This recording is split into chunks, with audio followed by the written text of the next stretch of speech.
विश्वास ही भगवान है। आशा करता हूँ साथ संगत जी निरंकार की कृपा से आप सभी अच्छे होंगे, स्वस्थ होंगे। साथ संगत जी, आप जी के चरणों में बहुत ही सुंदर प्रेरणादायक कहानी विचार जिसका विषय है विश्वास ही भगवान। तो आइए साथ संगत जी जानते हैं इस प्रेरणादायक कहानी के माध्यम से। साथ संगत जी, एक ऐसा सफ़र जो बाहरी दुनिया से भीतर की ओर ले जाता है, एक ऐसी खोज जहां प्रश्न है, क्या सच में विश्वास ही भगवान है? क्या बिना मंदिर, बिना मूर्ति, बिना मंत्र के विश्वास से ही परमात्मा को पाया जा सकता है? तो आइए साथ संगत जी आज सुनते हैं एक ऐसी सच्ची और प्रेरणादायक कथा जो न केवल मन को छू जाती है बल्कि आत्मा को भी जागृत कर देती है। साथ संगत जी, है सिर्फ एक कहानी नहीं, ये एक अनुभूति है। यह एक ऐसा संदेश है जो कहता है यदि दिल में सच्चा विश्वास हो तो हर क्षण परमात्मा आपके साथ है। साथ संगत जी, तो आइए जानते हैं। गांव भैरवपुर में एक निर्धन परिवार में अर्जुन नाम का बालक जन्मा था। उसके पास न खिलौने थे, न ही कपड़े और न ही खाने को भरपेट भोजन था। एक चीज़ थी जो उसके पास थी जो था उसका अडिग विश्वास। उसकी माँ कहती थी कि बेटा, परमात्मा को देख नहीं सकते, पर अगर विश्वास रखे तो हर रूप में मदद करता है। अर्जुन रोज मंदिर नहीं जाता था, पर हर दिन एक पेड़ के नीचे बैठकर आंखें बंद कर कर कहता, भगवान तू जो भी है, जैसा भी है, तुझ पर भरोसा है।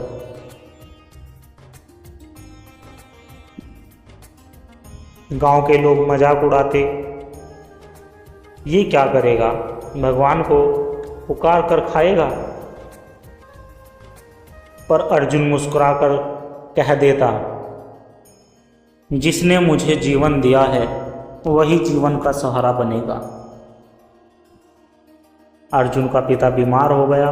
घर में इलाज के लिए पैसे नहीं थे। माँ ने जेवर गिरवी रखे, पर वो भी कम पड़ गए। अर्जुन रोज पेड़ के नीचे बैठकर प्रार्थना करता कि मुझे नहीं पता कैसा होगा, पर तुझ पर भरोसा है भगवान। एक दिन गांव में निरंकारी सत्संग हुआ। संत ने कहा, परमात्मा कोई अलग सत्ता नहीं, वो तो विश्वास में ही है। अगर तुम सच्चे हो, श्रद्धावान हो, तो वही विश्वास तुम्हें रास्ता देगा। साथ संगत जी, अर्जुन ने पहली बार सत्संग सुना और महसूस हुआ कि भगवान को बाहर ढूंढना बंद करो, भगवान तुम्हारे भीतर ही है, अपने भीतर देखो। उस रात एक अनजान व्यक्ति उनके दरवाजे पर आया और कहा, मैं यहाँ से गुजर रहा था, लगा किसी की मदद करनी चाहिए। ये लो 2000 रुपये, शायद तुम्हारे किसी काम आ जाए। माँ रोने लगी। अर्जुन ने मुस्कुराकर पेड़ की ओर देखा और कहा, भगवान ने सुन लिया माँ।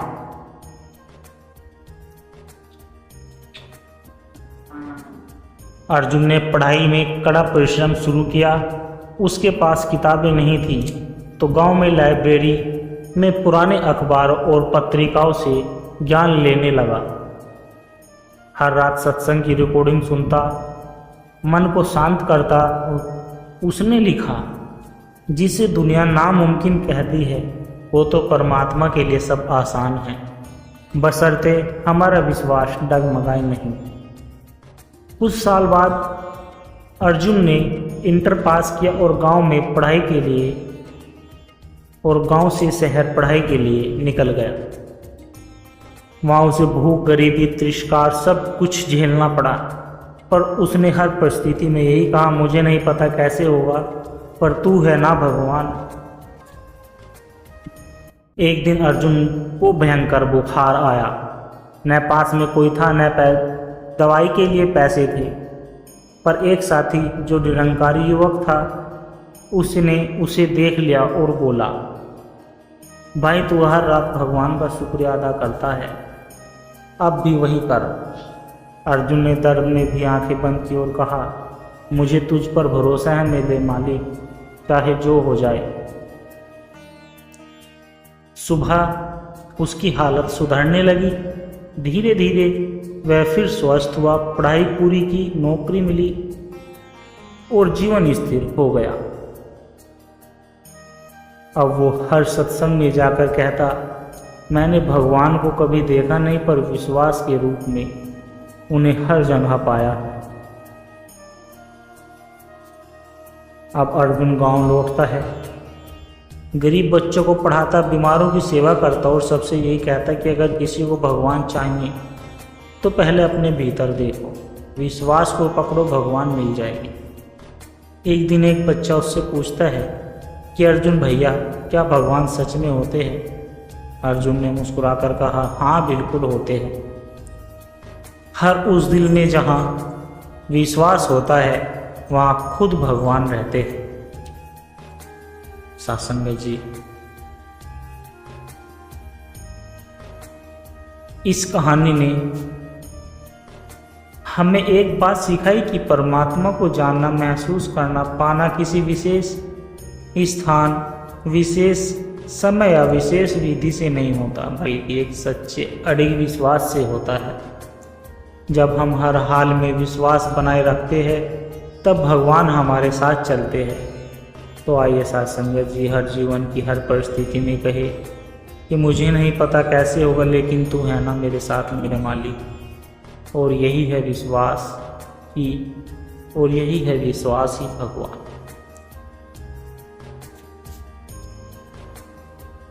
साथ संगत जी,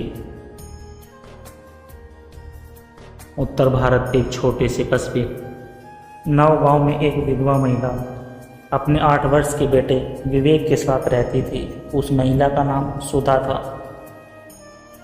पति का देहांत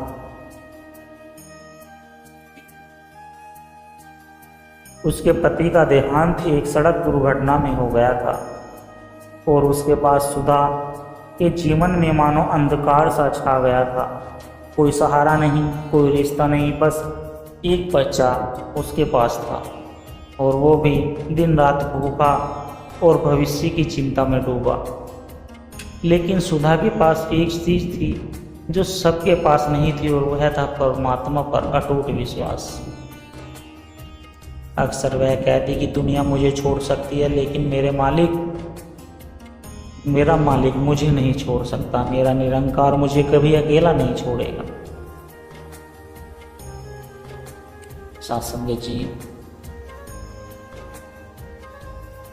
सुधा कपड़े सिलकर घर चलाती थी। बहुत कठिनाइयाँ थी, लेकिन हर काम से पहले और हर काम के बाद वो हाथ जोड़कर कहती कि धन निरंकार जी, जैसा तू चाहता है वैसा ही हो। बेटा विवेक अक्सर पूछता, माँ ये निरंकार कौन है?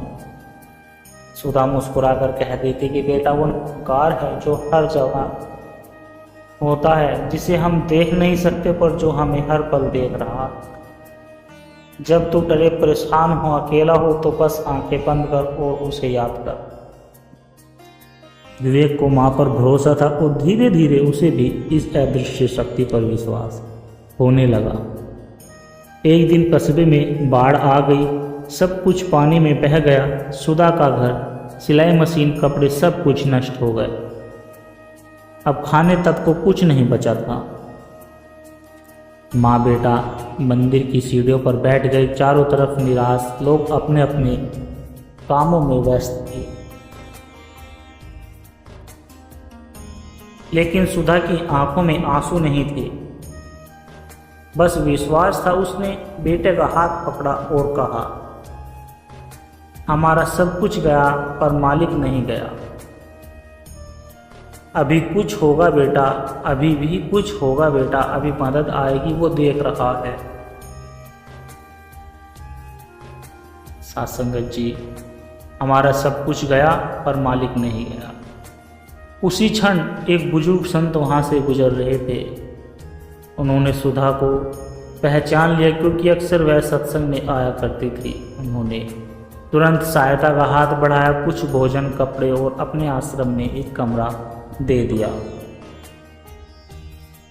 अब सुधा आश्रम में रहकर सेवा करने लगी और विवेक वहाँ से पढ़ाई करने लगा। सुधा कहती, हमारा जीवन अब सेवा और सत्संग में ही है। विवेक जब बड़ा हुआ तो उसने देखा कि कैसे माँ हर बात में विश्वास को प्राथमिकता देती थी। अगर रोटियां कम पड़ती तो माँ कहती, जो भूखा है पहले उसे दे दो, निरंकार हमारी थाली भी भर देगा। और अचंभा तब होता जब अगले ही पल कोई भोजन लेकर आ जाता। विवेक अब समझने लगा कि कोई चमत्कार नहीं, या तो माँ के अडिग विश्वास की ऊर्जा है जो उस अदृश्य शक्ति को उसके पास खींच लाती है। विवेक अब कॉलेज गया। उसे स्कॉलरशिप नहीं मिली, नौकरी नहीं लगी, सब ओर से नाकामी मिल रही थी। एक दिन वह माँ के पास गया और बोला, माँ क्या अब भी विश्वास रखना नहीं? क्या अभी भी विश्वास रखना सही है जब कुछ नहीं मिल रहा है?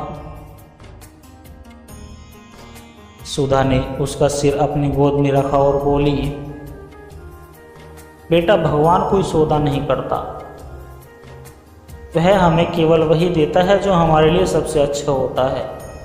अगर तू मेहनत कर रहा है और अभी फल नहीं मिल रहा है तो समझ लेना फल बड़ा आने वाला है।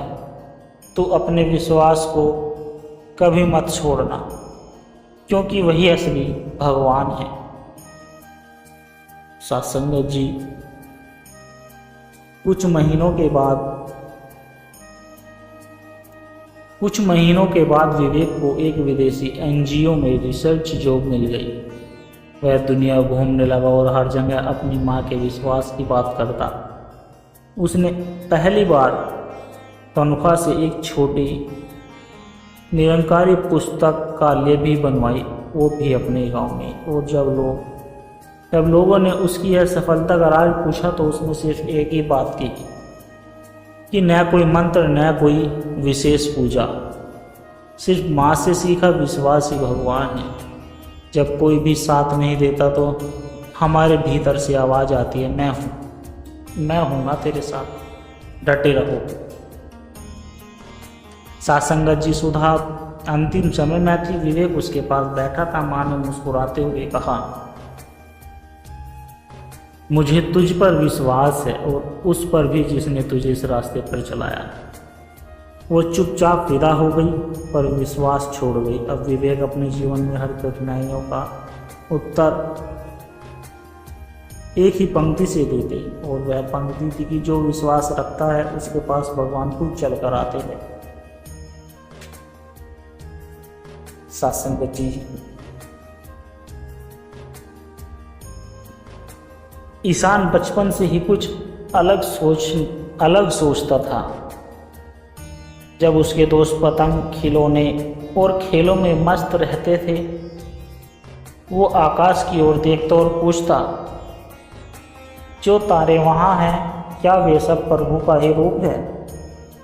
वो पेड़ों से बात करता, नदी को प्रणाम करता और रोज अपनी माँ से पूछता कि माँ, भगवान सच में कहाँ हैं? बेटी,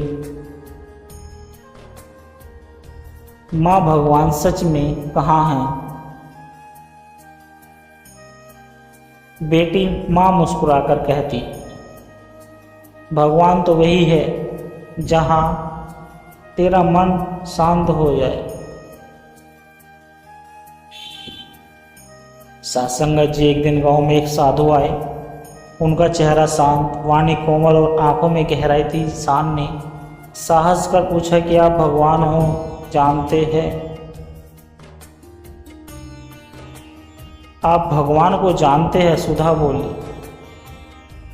नहीं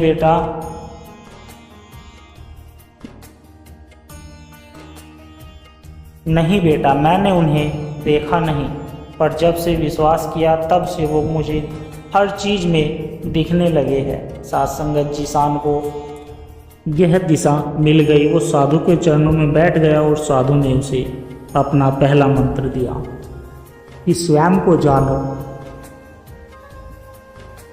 स्वयं को जानो, स्वयं में ही प्रभु है। सत्संगत जी सान अब अकेला रहने लगा।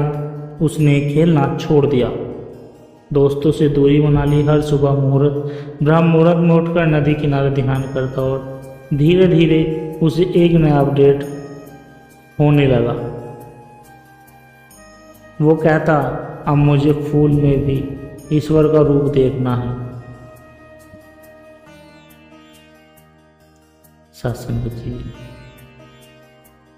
मैं किसी पर कोई विरोध नहीं कर सकता, क्योंकि सब उसी का ही रूप है।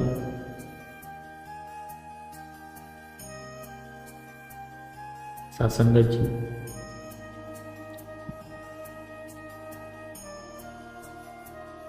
एक दिन उसके पिता ने गुस्से से उसे डांट दिया। परेशान शांत रहा और बोला, आप तो मेरे लिए भगवान के प्रतिनिधि है। आपने डांटा, इसका मतलब कुछ सिखाना था। जब ईशान 19 वर्ष का हुआ तो उसकी मां अचानक बीमार हो गई। इलाज की बहुत कोशिश की, लेकिन मां बच नहीं सकी। ईशान टूटा नहीं, बस आंखें बंद करके मां का हाथ पकड़कर बोला, धन निरंकार जी, जो तूने लिखा वही तूने दिया था। तेरी कृपा थी और तेरी इच्छा थी उसका वासपन। सत्संगत जी, गांव वालों को आश्चर्य हुआ कि इतना शांत कैसे रह सकता है एक लड़का। ईशान ने उत्तर दिया, जिसने मुझे जीवन की गहराई दी उसका एक भी निर्णय अनुचित नहीं हो सकता। सत्संगत जी,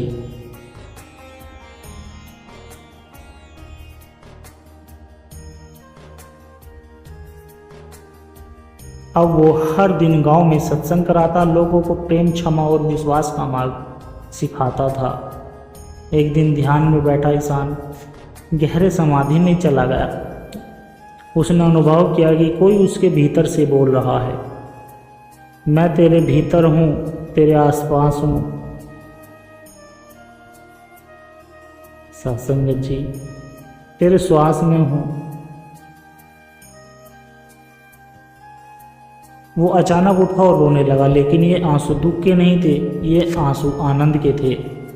और वो हर एक से कहता कि तुम्हें ढूंढना कुछ नहीं, बस पहचानना है। जो तुम्हारे पास है, जो कुछ भी तुम्हारे पास है वही प्रभु है। जो कुछ भी मिला है वो उसकी कृपा है। सत्संगत जी, बीते वर्षों ईशान अब 60 वर्ष का है। वही गांव, वही नदी, वही लोग, पर अब हर कोई उसे गुरुजी कहकर पुकारता है। एक बालक उससे पूछता है कि भगवान कहाँ रहते हैं, तो सत्संगत जी ईशान मुस्कुराकर कहता है कि उसकी हथेली पर हाथ रखकर कहता है, तेरे मन में, तेरी सांसों में, तेरे विश्वास में, पर तू देख तभी पाएगा जब तू भीतर जाएगा। फिर सबको एक ही पंक्ति में शिक्षा देते हैं सत्संगत जी की, जब मन रमता है प्रभु में, जब मन रमता है प्रभु में, तभी सच्चा जीवन शुरू होता है। और जब हर परिस्थिति में कहो धन निरंकार जी, तभी समझो तुमने ईश्वर को जान लिया है। सत्संगत जी दास के द्वारा कहे गए प्रेरणादायक कहानी विचार यदि आप जी को अच्छे लगे हो तो वीडियो को लाइक करें, शेयर करें, कमेंट बॉक्स में धन निरंकार जी जरूर लिखें और सत्संगत जी दास के चैनल को सब्सक्राइब जरूर करें और दास को आशीर्वाद दे। हर रोज़ आप जी के चरणों में ऐसे ही सुंदर सुंदर प्रेरणादायक कहानी विचार लेकर आता रहूं। सत्संगत जी प्यार से कहना, धन निरंकार जी।